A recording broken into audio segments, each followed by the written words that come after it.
Welcome learners. Now we solve the question and numericals which is based on the Coulomb's law. कभी दो charge एक दूसरे पर force लगाते हैं। मान लीजिए ये दो चार्ज है, एक पॉजिटिव है एक नेगेटिव है, तो ये इसको कितने फोर्स से अट्रैक्ट करेगा और फोर्स कैसे लगता है और कितना होता है, इस पर कितना फोर्स लगेगा, इस पर कितना फोर्स लगेगा। देखिए मान लीजिए यहाँ पर कोई प्लस क्यू चार्ज है, यहाँ पर माइनस क्यू चार्ज है, तो ये इस वाले चार्ज को अपनी तरफ अट्रैक्ट करेगा। ठीक है, ये इस वाले चार्ज को मान लिया यहाँ पर F फोर्स लग रहा है, ठीक है, और यहाँ पर भी हमारा कोई F फोर्स लग रहा है। अब देख लीजिए ये मतलब ऐसा है, देखो एक चार्ज ये एक चार्ज ये, अब ये दोनों पॉजिटिव है, ये इसको खींच रहा है अपनी तरफ और ये इसको अपनी तरफ, तो हम ये निकालेंगे कि ये कितना फोर्स से खींच रहा है। देखिए पहले मैं एज्यूम करता हूँ, देखिए कोई दो चीज है, जैसे ये दो चार्ज है, तो ये इसको खींचेगा और ये आगे खींच नहीं पा रहा है, तो ये जितनी ताकत से इसको खींचने की कोशिश कर रहा है क्या उतना ही फोर्स इसको लगाना पड़ रहा है अपनी वापस उसी पोजीशन में रहने के लिए। जैसे मेरा हाथ है, मैं इसको ताकत से खींच रहा हूँ और ये आगे खींच नहीं रहा, तो इसको उतना ही फोर्स लगाना पड़ रहा है अपनी पोजीशन में रहने के लिए, मतलब बैक साइड में जितना मैं इस साइड लगा रहा हूँ। इसी तरीके से ये दोनों को रेस्ट में रहने के लिए इतना ही फोर्स लगाना पड़ता है इस वाले चार्ज को इस वाले चार्ज से, मतलब ये वाला चार्ज इसको खींच रहा है अपनी तरफ, ठीक है, तो इसको इतना ही फोर्स लगाना पड़ेगा जितना ये वाला फोर्स इस पर लगा रहा है। ठीक है, तो ये दोनों फोर्स इक्वल होंगे।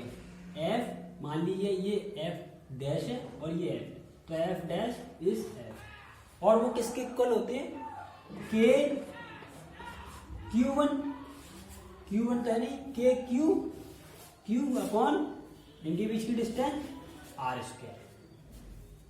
ठीक है, तो ये फोर्स दोनों हमेशा बराबर होते हैं, क्योंकि हम ये इलेक्ट्रोस्टैटिक पूछ रहे हैं, हम यहाँ पर चार्ज के रेस्ट के बारे में स्टडी कर रहे हैं। ठीक है, यहाँ पर चार्ज क्या है, रेस्ट में है। ठीक है, ऐसे हिल नहीं रहा पर रेस्ट में है, बस एक दूसरे को फोर्स फोर्स लगा रहा है। ठीक है, तो हमारा ये फोर्स होगा इतना, और फोर्स की डायरेक्शन इनसाइड, क्योंकि ये अपोजिट चार्ज है, अट्रैक्ट कर रहे हैं एक दूसरे को। अगर ये सेम होते, जैसे यहाँ पर ये पॉजिटिव होता, तो ये एक दूसरे को आउटसाइड की तरफ रिपेल करते हैं, आउटसाइड की तरफ इनकी डायरेक्शन चेंज हो जाती है बस। और मैग्नीट्यूड क्या होता है, सेम होता है, क्योंकि जितने फोर्स है ये इसको धक्का देगा बाहर की तरफ, उतना ही फोर्स अपने आप को, मतलब जैसे मैं इसको धक्का दूंगा इधर बाहर की तरफ, ये मेरा एक हाथ से मैं इस हाथ को धक्का दूंगा, तो इसको रेस्ट में रहने के लिए भाई इतना ही फोर्स लगाना पड़ेगा इस हाथ को, तो ऐसा करते हैं। There is a two charge which have a distance r, that is opposite charge, and opposite charge also attract to each other। यहाँ पर एक अपोजिट चार्ज है जो एक दूसरे को अपनी ओर आकर्षित करते हैं, और जो सेम चार्ज होते हैं, मान लीजिए ये plus Q which have distance r and also plus Q, ये दोनों सेम चार्ज है, तो ये एक दूसरे को धक्का देंगे, मतलब रिपेल करेंगे, मीन ये that both charge to repel each other, so there will be the direction of force inside because that is the opposite charge। यहाँ पर क्या फोर्स की डायरेक्शन इनसाइड की तरफ होगी क्योंकि ये अपोजिट चार्ज है, and there will be the direction of force in outside because that charge is in same, mean ये दोनों पॉजिटिव चार्ज है, तो ये एक दूसरे को रिपेल करेंगे, तो इनकी फोर्स की डायरेक्शन सेम आएंगी। अब बात करते हैं मैग्नीट्यूड की। मैग्नीट्यूड क्या होगा हमारा, मीन परिमाण, तो F is equal to K Q1 Q2 1 2 upon R square. F K Q1 Q2, क्योंकि हमारा कूलॉम लॉ यही होता है, इससे हम फोर्स को फाइंड करते हैं, तो हमारा ये फर्स्ट का आ गया फोर्स, इन दो के बीच में लगने वाला फोर्स, इधर भी है इधर भी है, क्योंकि दोनों चार्ज पर सेम फोर्स लग रहा होगा, इस वाले चार्ज पर भी F फोर्स, इस वाले चार्ज पर भी F फोर्स, तो दोनों की चार्ज किसके बराबर होगा, इसके K Q1 Q2 upon R square. अब बात करते हैं इस वाले न्यूमेरिकल में, इसमें भी क्या, इधर भी F फोर्स लग रहा होगा चार्ज पर, इधर भी F फोर्स लग रहा होगा चार्ज पर, और फोर्स कितना लग रहा होगा, F is equal to K Q1 Q2 upon R square.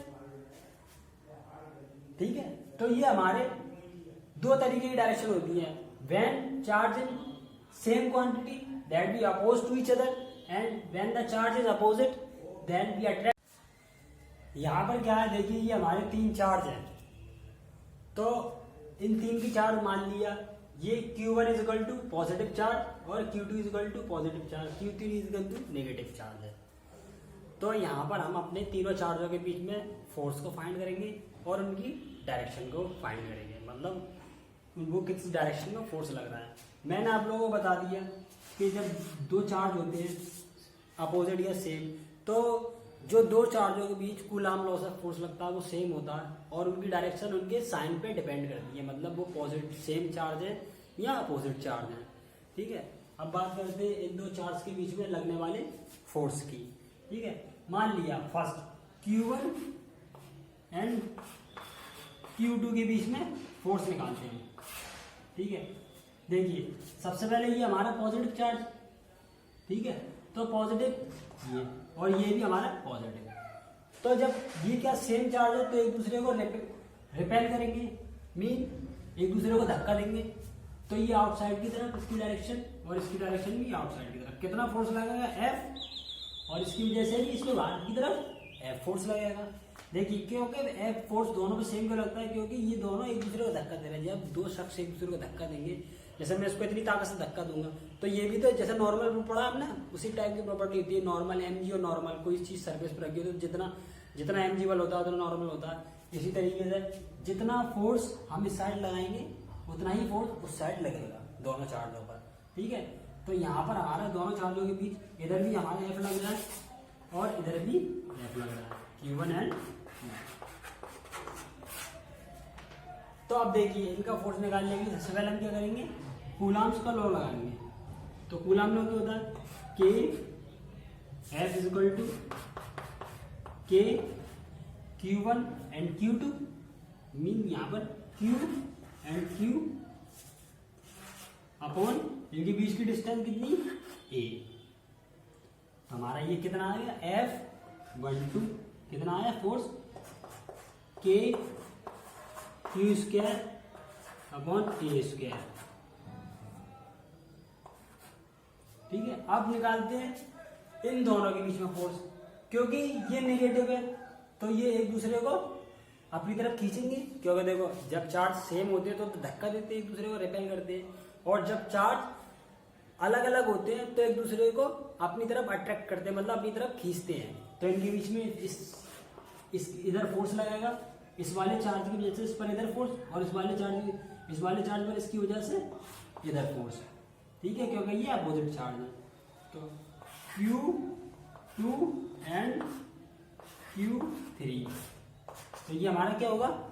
F23 will be equal to K Q upon A square. इनके बीच की डिस्टेंस कितनी है?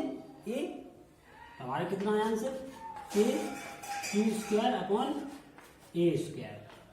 अब बात करते हैं इन दोनों चार्जों के बीच में लगने वाले फोर्स की। अब देखिए ये नेगेटिव चार्ज और ये पॉजिटिव चार्ज है, तो मान लिया ये चार्ज इसको इस तरफ खींचेगा और ये चार्ज इसको इस तरफ, क्योंकि ये हमारा पॉजिटिव चार्ज है और ये नेगेटिव चार्ज है। दोनों एक दूसरे को अट्रैक्ट करेंगे क्योंकि ये अपोजिट चार्ज है।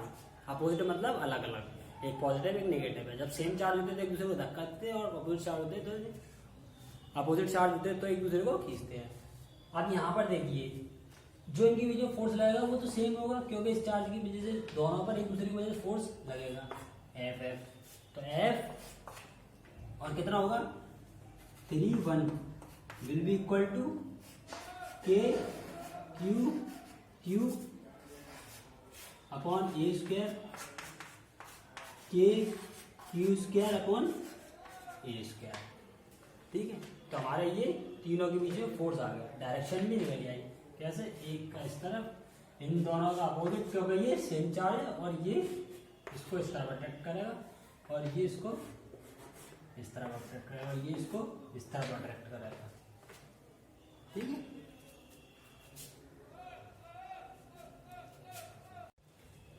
Let there is a charge Q is equal to Q1 is equal to 5 coulomb and Q2 is equal to also 5 coulomb. Q1 R and Q2. R will be equal to 6 centimeter. Let now we find the force between them, and we have no K is equal to 9 into 10 की power 9. So find the force. अब देखिए हमारे पास दो charge हैं K, ये Q1 and Q2, और उनके बीच की डिस्टेंस कितनी है R. अभी इनकी वैल्यू दे रखी है. मान लिया हमने कि Q1 5 कूलम है, Q2 5 कूलम है और R is equal to 6 centimetre है. ठीक है. अब इसको सॉल्व करने के लिए हम क्या लाएंगे, इनके बीच में फोर्स निकालेंगे. मतलब दो चार्ज के बीच में फोर्स निकालने के लिए हम क्या लगाएंगे, कूलम लॉ. ठीक है. कूलम लॉ क्या होता है हमारा, F is equal to K Q1 Q2 upon R square. अब बात करते हैं इनकी डायरेक्शन. तो मान लेते हैं ये सेम भी चार्ज हो सकते हैं, पॉजिटिव भी हो सकते हैं, नेगेटिव भी हो सकते हैं, कुछ भी हो सकते हैं. तो मान लिया हमने ये अपोजिट चार्ज है तो इनसाइड की तरफ फोर्स लगेंगे दोनों तरफ F F. ठीक है. और इधर भी F और F आउटसाइड की तरफ. ठीक है. क्यों, अगर ये सेम चार्ज हुए तो आउटसाइड में लगेगा, और अगर अपोजिट चार्ज हुए तो इनसाइड में फोर्स लगेंगे. ठीक है. और F की वैल्यू किसके बराबर होगी, उनकी बीच की दूरी पे डिपेंड करती है और चार्ज की क्वांटिटी पे, कितने कूलम है चार्ज. तो Q1 की वैल्यू, Q2 की वैल्यू और R की वैल्यू सब तीनों पुट कर देंगे. तो F is equal to 9 into 10 की पावर 9, ये हमारी K की value 5 coulomb and also 5 coulomb Q2. Distance कितनी 6 का स्क्वायर, तो कितना है 9 इंटू 25 225 इंटू 10 की पावर 9 अपॉन 36 कूलम वो Newton. That is our final